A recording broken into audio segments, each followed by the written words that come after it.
So, hello guys. Today I'm going to read 48 Laws of Power by Robert Greene, and we are going to start from Law 41. And in this video, we are going to cover 4 laws. Which means for Law 41, Law 42, Law 43, and Law 44 are going to cover in this video. Okay? Law 43, Law 44.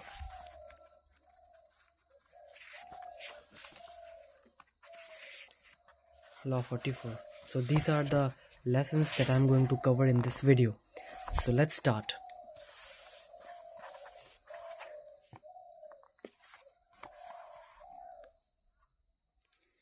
Law 41. Avoid stepping into a great man's shoes. Judgment. What happens first always appears better and more original than what comes after. If you succeed a great man or have a famous parent, you until have to accomplish double their achievements to outshine them. Do not get lost in their shadow or stuck in a past not of your own making. Establish your own name and identity by changing course.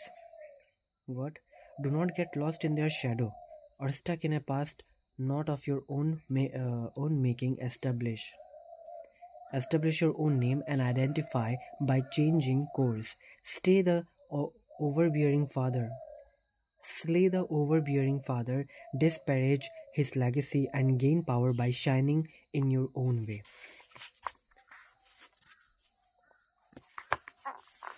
Keys to power.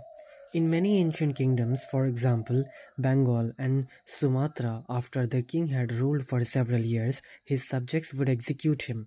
This was done partly as a ritual of renewal, but also to prevent him from growing too powerful. Now that he was no longer around for his honors to go to his head, he could be worshipped as a god. Meanwhile, the field had been cleared for a new and youthful order to establish itself. The ambivalent, hostile attitude towards the king or father figure also finds expression in legends of heroes who do not know their father. Moses the archetypal Moses the archetypal man of power was found abundant among the bulrushes and never knew his parents. Without a father to compete with him or limit him, he could attain the heights of power. Later in his life, Alexander the Great spread the story that the god Jupiter Ammon had sired him, not Philip of Macedon. Legends and rituals like these eliminate the human father because he symbolizes the destructive power of the past. The past prevents the young hero from creating his own world. He must do as his father did.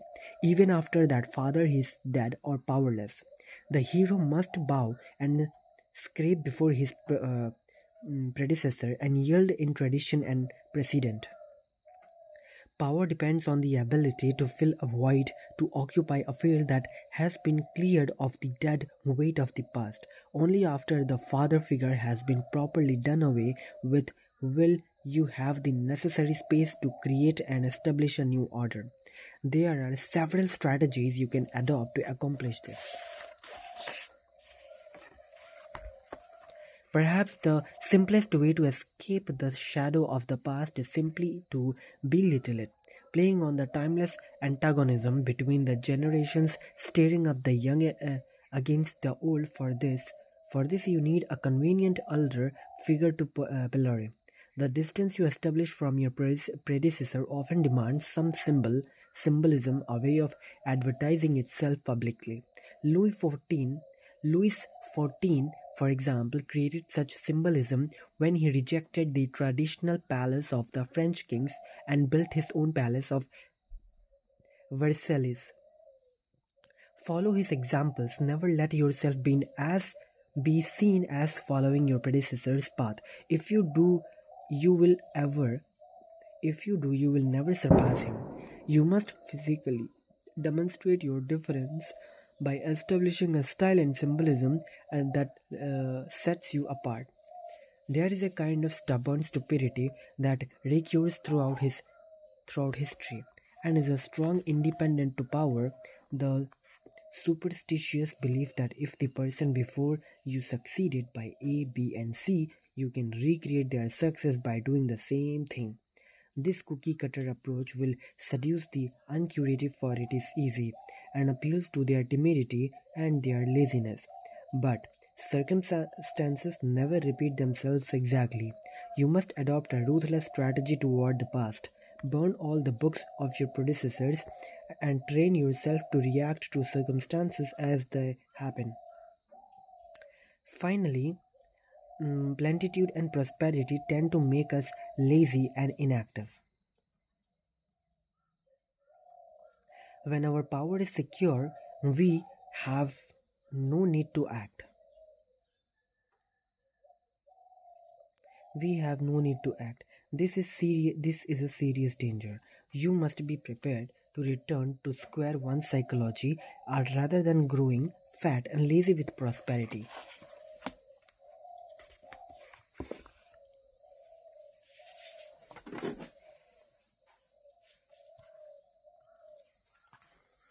How often our early triumphs turn us into kind of caricature caricature of ourselves.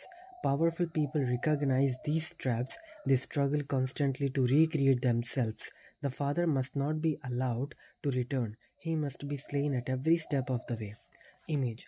The father he cast a giant shadow over his children, keeping them in thrall long after he is gone by tying them to the past, squashing their youthful spirit and forcing them down the same tired path he followed himself.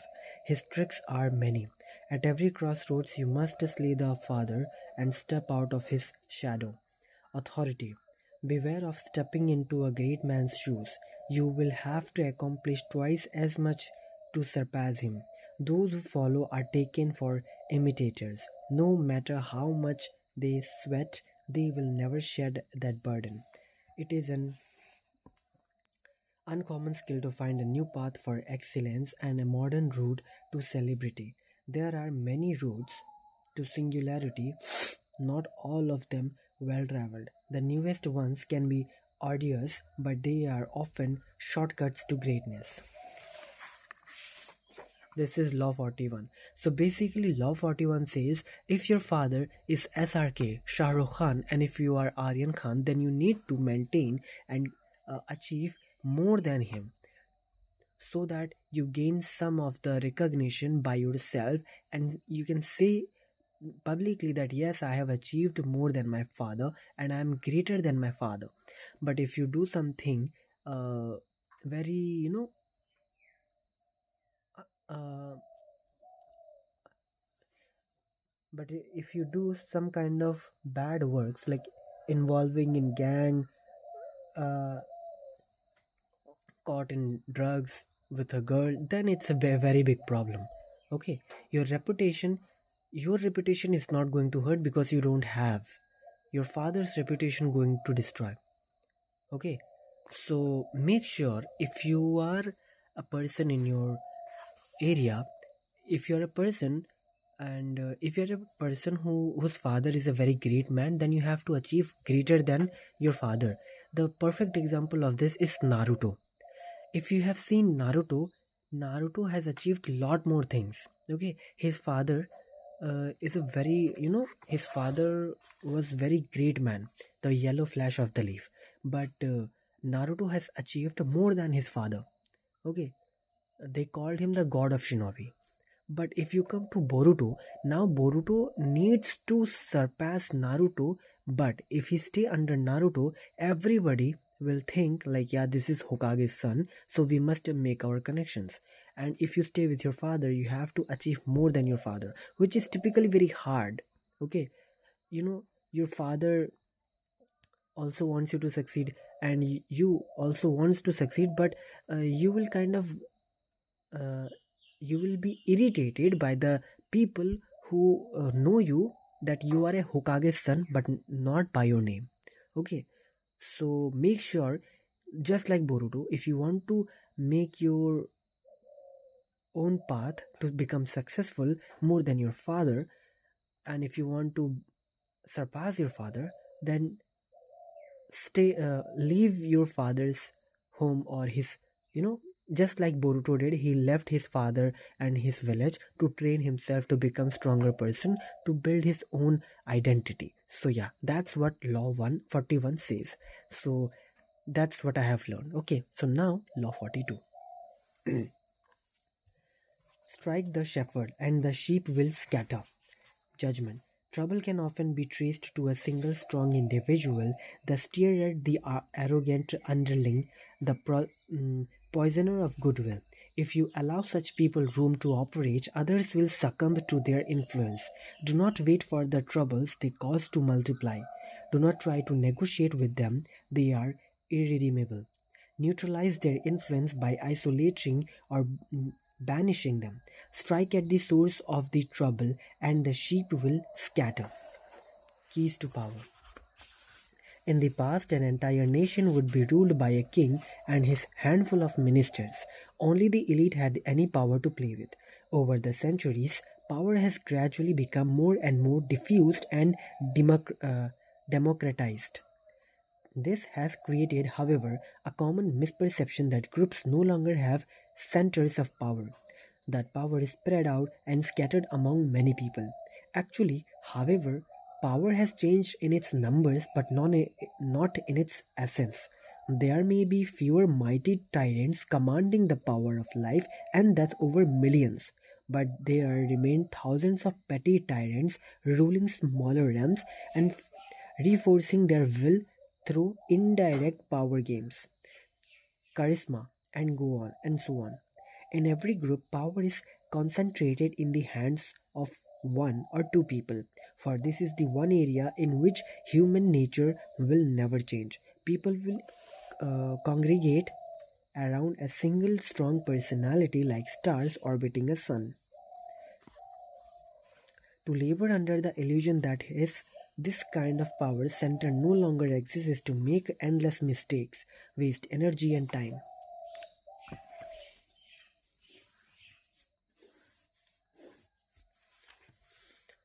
Outwardly, they may play along with the game, pretending that power is shared among many, but inwardly they keep their eyes on the inevitable few in the group who hold the cards. These are the ones they work on when trouble arises. They look for the underlying cause, the single strong character who started the steering and whose isolation or banishment will settle the waters again. In his family therapy practice, Dr. Milton Erickson found that if the family dynamic was unsettled and dysfunctional, there was inevitably one person who was the steerer, the troublemaker. And yeah, this is me. In his sessions, he would symbolically isolate this rotten apple by seating him or her apart, by seating him or her apart from the others. If only by a few feet, slowly the other family members would see the physically separate person as the source of their difficulty.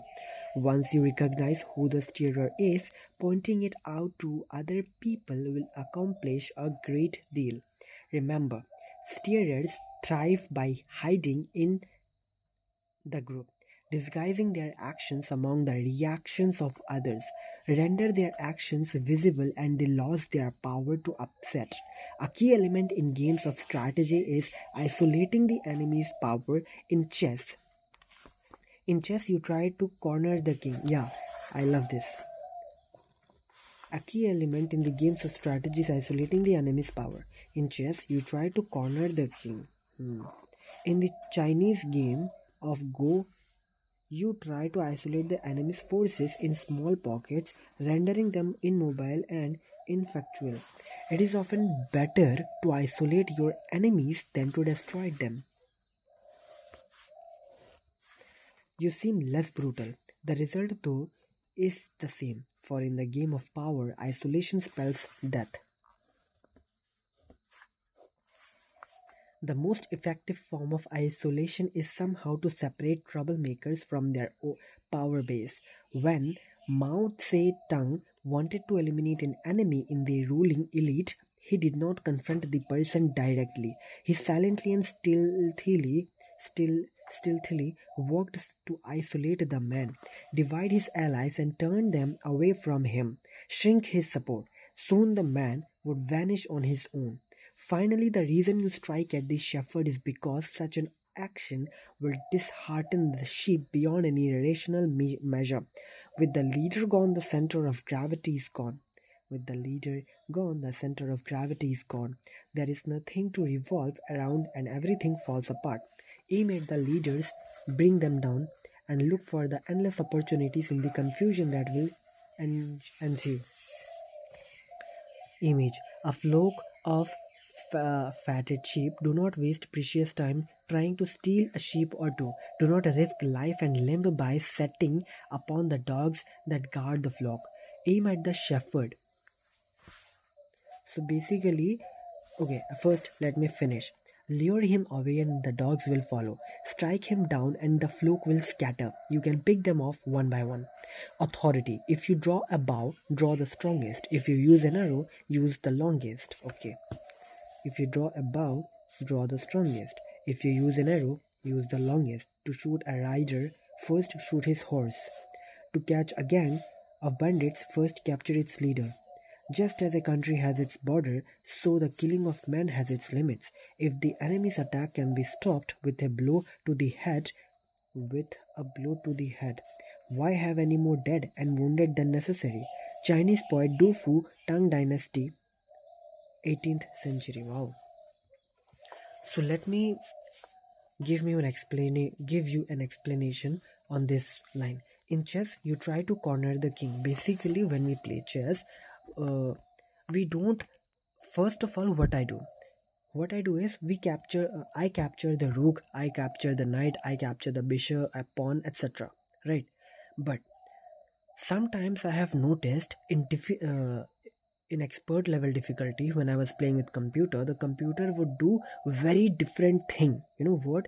He won't cut down my pawns. He won't firstly capture my knight, bishop, or rook. If there is an opportunity to capture it, he won't do that. You know why? Because his goal is not to capture this, this this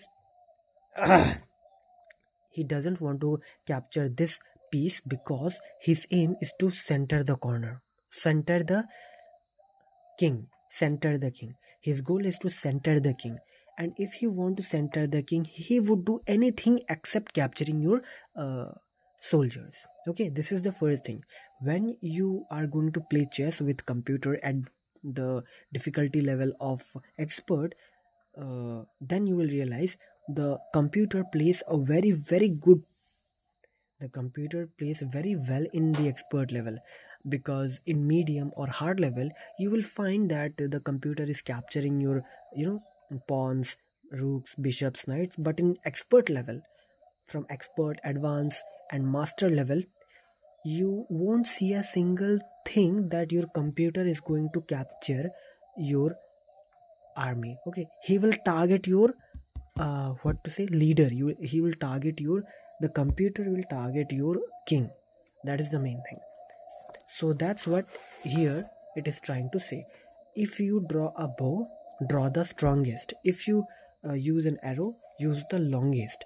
To shoot a rider, first shoot his horse. To catch a gang of bandits, first capture its leader. Okay, so that's all. 41. The law 41. Law 42. Now, law 43. Work on the hearts and minds of others. Okay, this is something new. So let's see what it's. Judgment. Coercion creates a reaction that will eventually work against you. You must seduce others into wanting to move in your direction. Okay, so let's see. A person you have seduced becomes your loyal pawn. And the way to seduce others is to operate on their individual psychologies and weaknesses. Okay. You must seduce others into wanting to move in your direction. A person who has seduced becomes your loyal pawn, and the way to seduce others is to operate on their individual psychologies and weaknesses. And you can find these psychological beliefs and weaknesses when you talk to them. Okay. Soften up the resistant by working on their emotions. Soften up the resistant by working on their emotions. If you work on their emotions, you will find out. Playing on what they hold dear and what they fear. Playing on what they hold dear and what they fear. Okay. Their biggest fear and their biggest hold they hold dear. I need to find this. Ignore the hearts and minds of others and they will grow to hate you. Okay. So that's why I have so many enemies. So many relatives hate me because I haven't worked on this thing. You know what it is? It is called ignore the hearts and minds of others and they will ignore you. Uh, they will grow to hate you.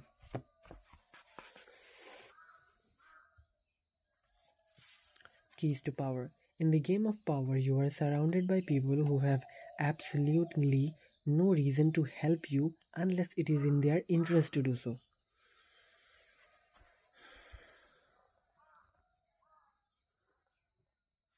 And if you have nothing to offer their self-interest, you are likely to make them hostile, for they will see in you just one more competitor, one more waster of their time.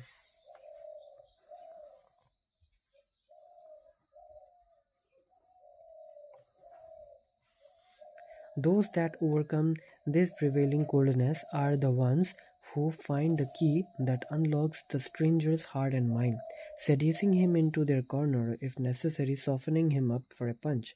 But most people never learn this side of the game. When they meet someone new, rather than stepping back and probing to see what makes this person unique, they talk about themselves, eager to impose their own willpower and prejudices. They make not they may not know it, but they are secretly creating an enemy, a resistor, because there is no more infuriating feeling than having your individuality ignored, your own psychology unacknowledged. Remember, the key to persuasion is softening people up and breaking them down gently. Seduce them with a two-pronged approach, work on their emotions and play on their intellectual weaknesses. Be alert to both and separate them from everyone else, their individual psychology and are what they share with everyone else. Their basic emotional responses aim at the primary emotions love, hate, jealousy. Once you move their emotions, you have reduced their control. Once you move their emotions, aim at the primary emotions love, hate, jealousy. Once you have once you move their emotions, you have reduced their control, making them vulnerable to persuasion. When T. E. Lawrence was fighting the trunks in the deserts of the Middle East,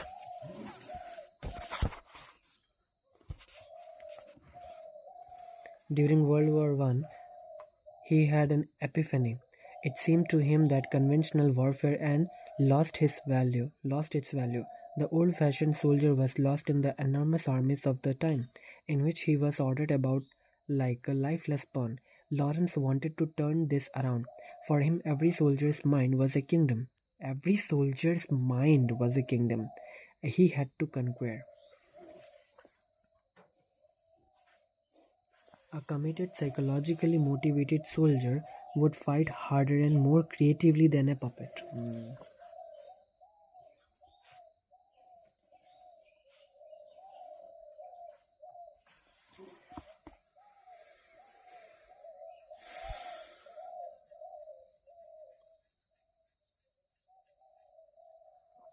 Lawrence's perception is still more true in the world today, where so many of us feel alienated, anonymous, and suspicious of authority, all of which makes overt power plays and force even more counterproductive and dangerous.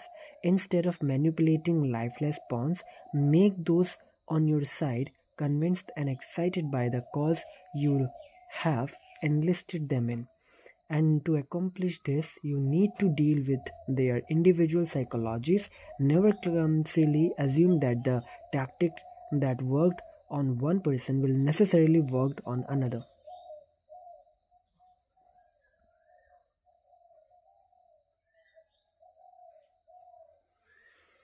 The quickest way to secure people's minds is by demonstrating as simply as possible how an action will benefit them. Self-interest is the strongest motive of all. A great cause may capture minds, but once the first flush of excitement is over, interest will flag unless there is something to be gained. Self-interest is the soldier foundation.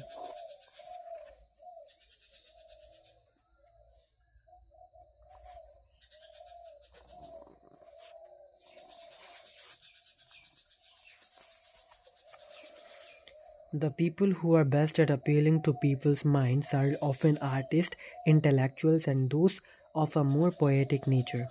This is because ideas are most easily communicated through metaphors and imagery. It is always good policy then to have in your pocket at least one artist or intellectual who can appeal correct concretely to people's minds. Finally, learn to play the numbers game. The wider your support base, the stronger your power. You too must constantly win over more allies on all levels. A time will inevitably come when you will need them. Image the keyhole. People build walls to keep you out. Never force your way in. You will find only more walls within walls. There are doors in these walls, doors to the heart and doors to the mind, and they have tiny keyholes. Peer through the keyhole, find the key that opens the door, and you have access to their will with no ugly signs of forced entry.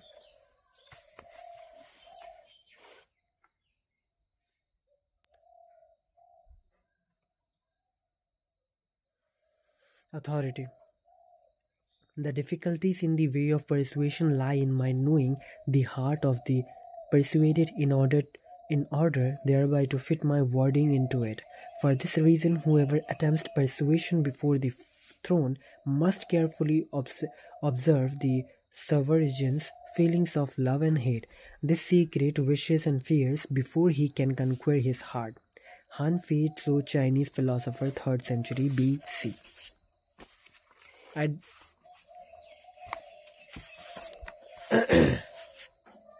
So basically, we have to soften the person whom we want to control, and we have to understand that person with psychologically, mm, and basically their self-interest and psychological aspects. We need to grab the attention of them.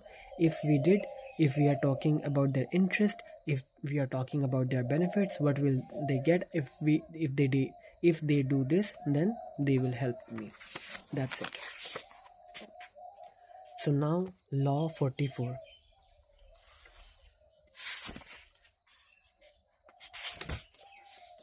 Let's take a break of 5 minutes. Law 44. Disarm and infuriate with the mirror effect.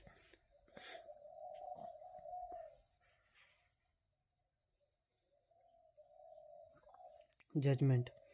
The mirror reflects reality, but it is also the perfect tool for deception. When you mirror your enemies doing exactly as they do, they cannot figure out what your strategy. Yeah, mirror effect. Yeah.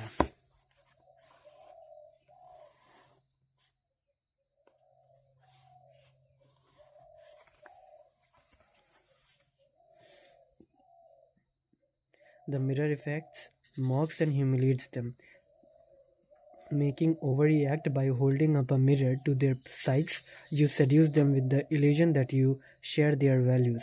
By holding up a mirror to their actions, you teach them a lesson. Few can resist the power of mirror effect.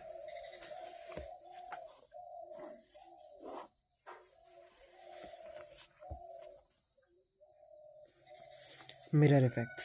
Mirrors have the power to disturb us. Gazing at our reflection in the mirror, we most often see what we want to see, the image of ourselves with which we are most comfortable. We tend to not look too closely, ignoring the wrinkles and blemishes. But if we do look hard at the reflected image, we sometimes feel that we are seeing ourselves as others see us, as a person among other people an object rather than a subject. In using mirror effects, we symbolically recreate this disturbing power by mirroring the actions of other people, mimicking their movements to unsettle and infuriate them, made to feel mocked, cloned, object like, an image without a soul, they get angry. Or do the same thing slightly differently and they might feel disarmed. You have perfectly reflected their wishes and desires. The effect contains great power because it operates on the most primitive emotions. There are four main mirror effects in the realm of power. The neutralizing effect.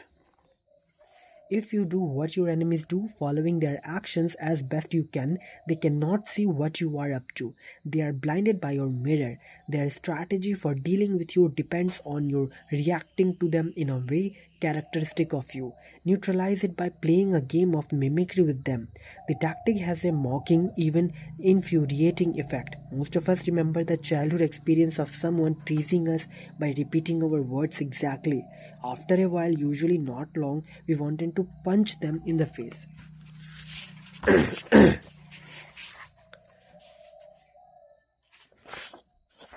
Working more subtly as an adult, you can still unsettle your opponents this way. Shielding your own strategy with the mirror, you lay invisible traps or push your opponents into the trap they plan for you. The Narcissus effect. All of us are profoundly in love with ourselves. The Narcissus effect plays on this universal narcissism. You look deep into the souls of other people, fathom their innermost desires, their values, their taste, their spirit, and you reflect it back to them, making yourself into a kind of mirror image. Your ability to reflect their psyche gives you great power over them. They may even feel a tinge of love. The moral effect. With the moral effect, you teach others a lesson by giving them a taste of their own medicine. You mirror what they have done to you and do so in a way that makes them realize you are doing to them exactly what they did to you. You make them feel that their behavior has been unpleasant as opposed to hearing you complain and whine about it, which only gets their defenses up. And as they feel the result of their actions mirrored back at them, they realize in the profoundest sense how they hurt or punish others with their unsocial behavior.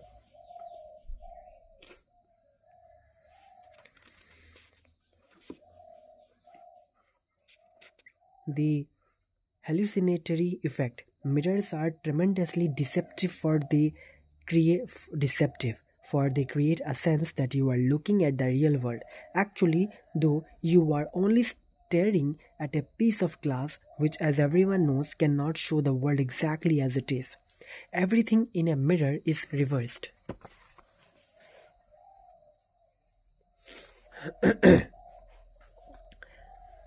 The hallucinatory effect comes from creating a perfect copy of an object, a place, a person. This copy acts as a kind of dummy. People take it over for the real thing because it has the physical appearance of the real thing. This is the preeminent technique of con artists who strategically mimic the real world to deceive you. It also has applications in any arena that requires camouflage. The shield of Perseus polished into a reflecting mirror, Medusa cannot see you. Only her own hidehouseness reflected back at her. Behind such a mirror, you can deceive, mock, and infuriate with one blow you never.